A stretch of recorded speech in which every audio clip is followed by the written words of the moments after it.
আগে ব্লক স্তরে মিলেছিল স্বীকৃতি, আর এবার পুরস্কার এলো রাজ্য স্তর থেকে। মঙ্গলবার কলকাতার নিউ টাউনে বিশ্ব বাংলা সম্মেলন কেন্দ্রে আয়োজিত বিশেষ অনুষ্ঠানে স্যানিটেশন চ্যাম্পিয়ন অ্যাওয়ার্ড পেল কীর্ণাহার ১ নম্বর গ্রাম পঞ্চায়েত। পঞ্চায়েত দপ্তরের মন্ত্রী ও রাজ্য স্তরের আধিকারিকদের হাত থেকে পুরস্কার গ্রহণ করলেন কীর্ণাহার ১ নম্বর গ্রাম পঞ্চায়েতের প্রধান সরেশ সাঁতরা ও নির্মাণ সহায়ক সন্দীপ ঘোষ। জানা গেছে, একটি বিশেষ প্রকল্প বাস্তবায়নের জন্য এই পুরস্কার, আর সেটি হলো গ্রে ওয়াটার ম্যানেজমেন্ট, অর্থাৎ ধূসর তালিকায় থাকা নর্দমা বাহিত জলকে পুনর্ব্যবহারযোগ্য করে তোলার কাজ। কীর্ণাহার থানা সংলগ্ন কর্মতীর্থের পাশে প্রায় অর্ধ কোটি টাকা ব্যয়ে তৈরি হয়েছে বিশেষ এই প্রকল্পের মূল অংশটি, যেখানে প্রায় ৫০০ পরিবারে ব্যবহৃত দূষিত জল সংগ্রহ করে অত্যাধুনিক প্রযুক্তি ব্যবহারে পুনর্ব্যবহারযোগ্য করে পাঠিয়ে দেওয়া হচ্ছে কৃষি জমিতে। একই রকমের অপেক্ষাকৃত ছোট প্রকল্পগুলো তৈরি হয়েছে সংশ্লিষ্ট পঞ্চায়েত এলাকার অন্যান্য স্থানে, তবে সেগুলোর প্রত্যেকটি জল সংগ্রহ ও শোধন ক্ষমতা প্রায় অর্ধেক। এক্ষেত্রে ২ শতাধিক পরিবারে ব্যবহৃত দূষিত জল সংগ্রহ করা হবে প্রতিটি ক্ষেত্রে। প্রকল্পগুলো থেকে সরাসরি উপকৃত হবেন কৃষকরা, কারণ জল শোধন করে সেচ নালার মাধ্যমে সরাসরি কৃষি জমিতে সরবরাহ করা হবে, তাও আবার সম্পূর্ণ বিনামূল্যে।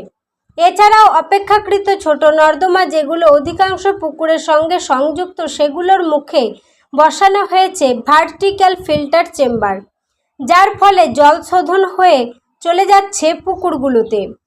সব মিলিয়ে প্রক্রিয়াটি সম্পূর্ণ ও সফল বাস্তবায়ন দীর্ঘমেয়াদী সুফল প্রদান করবে তা নিশ্চিত। এদিকে গ্রাম পঞ্চায়েতের এহেন সাফল্যে বেশ খুশি নানুরের বিডিও সন্দীপ সিংহ রায়। তিনি বলেন, এই প্রকল্পে লাভবান হবেন কৃষক ও সাধারণ মানুষ, পাশাপাশি পরিবেশ রক্ষার ক্ষেত্রে গুরুত্বপূর্ণ ভূমিকা পালন করবে। একই সাথে এই সাফল্যে খুশি বীরভূম জেলা পরিষদের সভাধিপতি কাজল শেখ।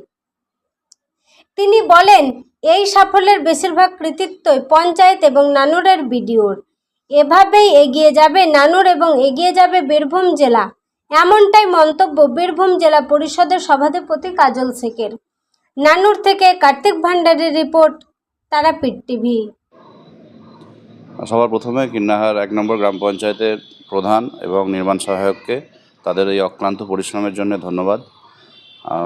আগামী দিনে যেটা আমাদের ভূগর্ভস্থ জল যে লেয়ার যেভাবে নেমে যাচ্ছে, তাতে আমাদের বর্তমান রাজ্য সরকারের যে স্বচ্ছ ভারত মিশন গ্রামীণের আওতায় গ্রে ওয়াটারকে আবার গ্রাউন্ডে রিচার্জ করানোর যে প্রচেষ্টা, তার মধ্যে অনেকগুলো আইটেম আছে, ছোট ছোট কাজ অনেক আছে, কিন্তু সবচেয়ে যেটা উল্লেখযোগ্য ভূমিকা এরা কীর্ণাহার 1 গ্রাম পঞ্চায়েত থেকে করা হয়েছে, সেটা হচ্ছে একটি ডিওয়াট, যার ব্যয় মূল্য হচ্ছে ৩১ লক্ষ টাকা, এবং 3টি সেটলার উইথ এবিআর, যার প্রত্যেকটির ব্যয় মূল্য হচ্ছে 7 লাখ টাকার কাছাকাছি।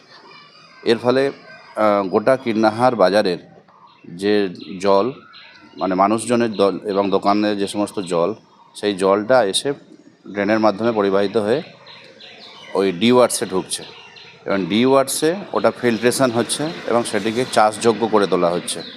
তারপরে সেটি আবার চাষিদের ব্যবহারের জন্য আউটলেটের মাধ্যমে বেরিয়ে যাচ্ছে।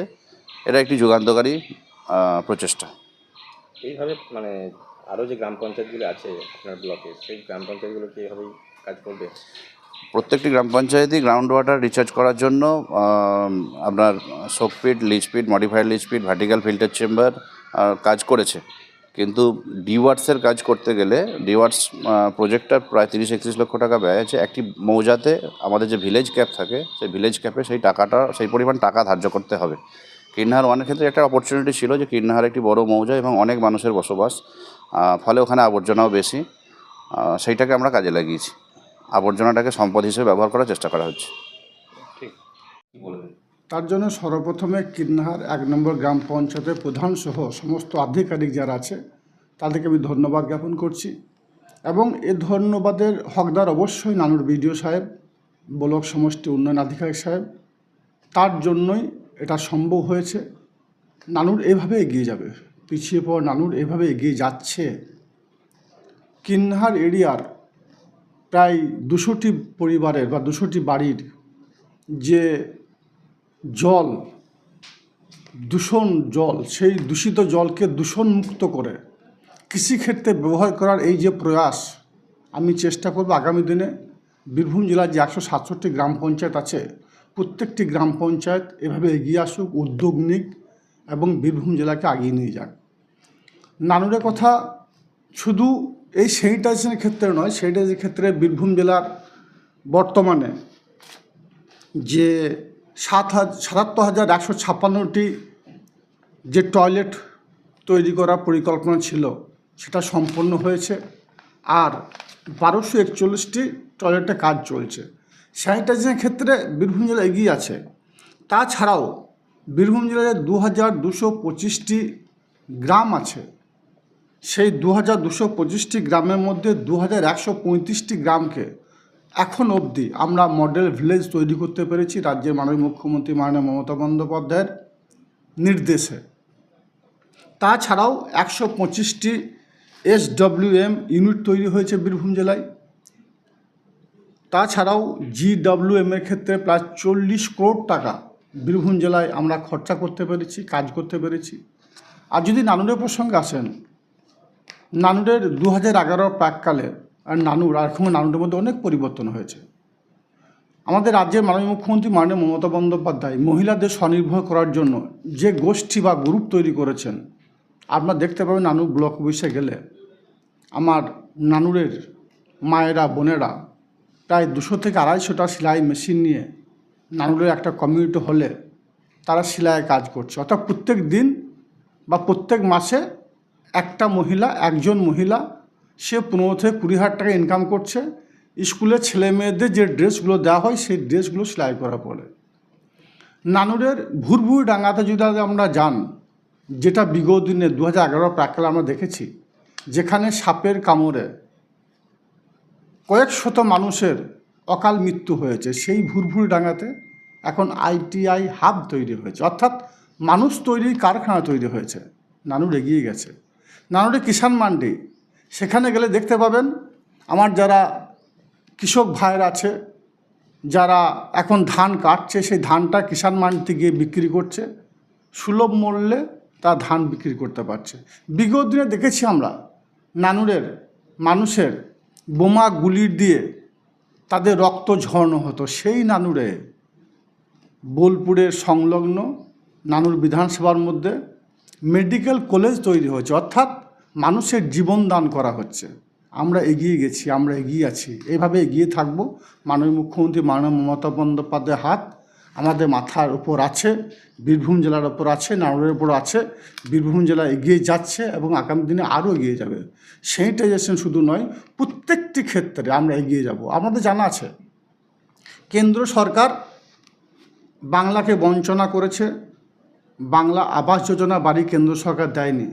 আমাদের মাননীয় মুখ্যমন্ত্রী মাননীয় মমতা বন্দ্যোপাধ্যায় বীরভূম জেলার ক্ষেত্রে, শুধু বীরভূম জেলার ক্ষেত্রে 52,909টি বাড়ি তিনি দিয়েছিলেন, আবাস যোজনা বাড়ি। যারা যোগ্য প্রাপক, যাদের মাথার ছাদ নেই, যাদের মাটির বাড়ি, তাদের পাকে বাড়ি তৈরি করার জন্য প্রথম কিস্তি টাকা তিনি দিয়েছেন। এর মধ্যে 51,720 জনের বাড়ির তৈরি কাজ অলরেডি চালু হয়ে গেছে, 1179 জন বাকি ছিল। তার কারণ তারা পরিযায়ী শ্রমিক, তার জন্য বিদেশে তারা কাজ করতে গিয়েছে, তারা এলে তাদেরগুলো চালু হবে। আর একটা কথা বলে রাখি, এই যে 51,720 জন বাড়ি তৈরি করেছে, তাদের দ্বিতীয় কিস্তির টাকাও মাননীয় মুখ্যমন্ত্রী মাননীয় মমতা বন্দ্যোপাধ্যায় দিচ্ছেন। এবং তিনি একথাও বলেছেন, বাংলাতে কোনো মাটির বাড়ি থাকবে না, ছাদবিহীন মানুষ থাকবে না।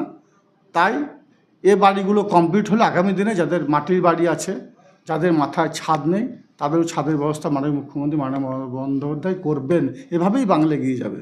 এভাবেই 2011 থেকে 2025 এই কয়েক বছরের ব্যবধানে মাননীয় মুখ্যমন্ত্রী মাননীয় মমতা বন্দ্যোপাধ্যায় একের পর এক যে প্রকল্প বাস্তবায়িত করেছেন, মানুষের স্বার্থে, জনগণের স্বার্থে, আমরা সকলে কাঁধে কাঁধ মিলিয়ে, পায়ে পা মিলিয়ে মমতা বন্দ্যোপাধ্যায় সেই উন্নয়ন যজ্ঞে সামিল হয়ে মানুষের দ্বারে দ্বারে সেই উন্নয়নগুলোকে পৌঁছে দেওয়ার কাজ আমরা করে থাকি।